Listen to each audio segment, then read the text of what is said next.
Você já notou que quando estamos com muita fome e comemos aquela comida deliciosa que estávamos desejando, nos sentimos mais dispostos e prontos para realizar nossas atividades? Mas deixa eu te perguntar uma coisa. Você já parou para se perguntar por qual motivo isso acontece? A alimentação é uma necessidade básica dos seres humanos. Ninguém gosta de ficar com fome, não é? Nos alimentos estão presentes os macronutrientes, os carboidratos, as proteínas e as gorduras.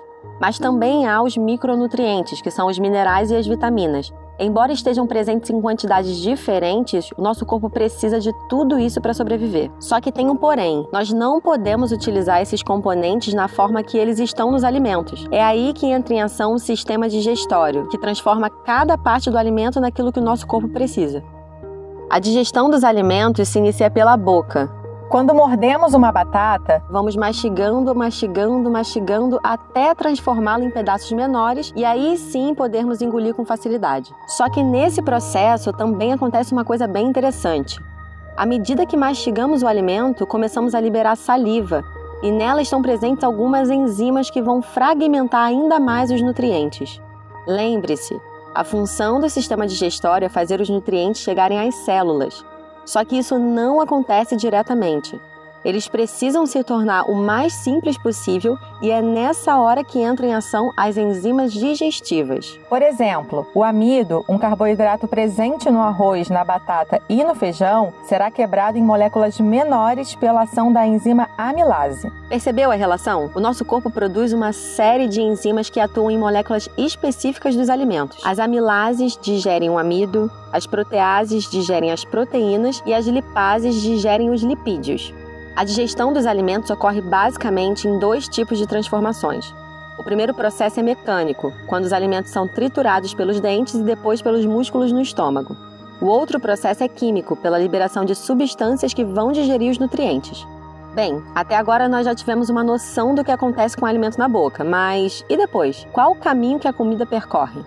Bem, como vimos, o primeiro órgão do sistema digestivo é a boca. Você precisa mastigar bem os alimentos, pois a saliva vai umedecê-los e, quando misturados na língua, será formado o bolo alimentar. Após isso, a língua empurra o bolo alimentar para a faringe. Esse órgão específico tem uma particularidade. Ele não faz parte apenas do sistema digestivo, mas também do sistema respiratório. Isso porque pela faringe passa tanto o ar que inalamos quanto aquilo que comemos. E adivinhe só, eles nunca se encontram. Esse canal muscular membranoso possui um mecanismo para evitar que haja passagem de ar para o sistema digestório e da mesma forma que o alimento não vá para o sistema respiratório. Legal, né?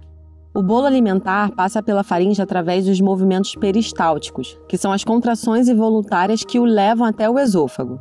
O esôfago é o canal que liga a faringe ao estômago.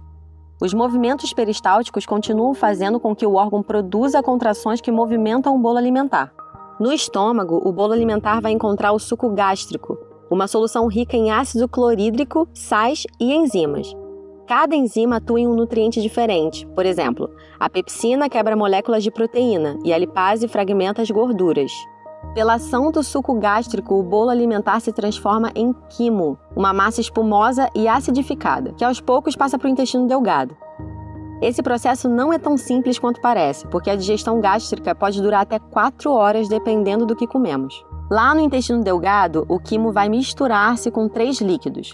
O suco intestinal do próprio intestino, a bile, que é produzida pelo fígado, e o suco pancreático, produzido pelo pâncreas. A ação conjunta desses líquidos transforma o quimo em quilo, uma pasta líquida e rica em nutrientes cuja acidez já foi neutralizada. Nesse processo, surgem as pequenas e solúveis moléculas importantes para o corpo, como a glicose e os aminoácidos, que aí finalmente serão absorvidos e lançados no sangue. Mas não acabou por aí. Agora que o corpo já conseguiu os nutrientes que precisava, o que acontece com o resto que não foi absorvido? Bem, o quilo, aquela pasta esbranquiçada formada no intestino delgado, passa para o intestino grosso. Lá no intestino grosso, a água, tanto a que ingerimos quanto as secreções digestivas, é absorvida. Lá também é onde ocorre a eliminação dos resíduos alimentares, ou seja, aquilo que não conseguimos digerir é transformado em bolo fecal. O resíduo é então encaminhado para o reto, parte final do intestino grosso, até que seja eliminado lá pelas fezes.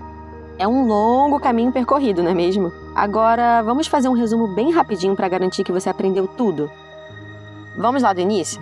É através da alimentação que obtemos a energia que precisamos para realizar todas as nossas atividades. Para isso acontecer, o sistema digestório transforma as grandes moléculas dos alimentos em substâncias menores, daí elas vão ser absorvidas pelo nosso corpo. Isso é feito por meio de transformações mecânicas, como a mastigação, e transformações químicas, como a atuação das enzimas digestivas. O caminho que o alimento percorre no nosso corpo é o seguinte: boca, faringe, esôfago, estômago, intestino delgado, intestino grosso e ânus. Além desses órgãos, existem outros que são importantes para o processo de digestão. São as glândulas salivares, responsáveis pela produção de enzimas que iniciam a digestão, o pâncreas, responsável pela produção do suco pancreático, e o fígado, que produz a bile. Agora que você já aprendeu tudinho sobre o sistema digestório, compartilhe esse vídeo com seus amigos, se inscreve no canal e aguarde o próximo conteúdo incrível que estamos separando para você. Até o próximo vídeo. Tchau, tchau!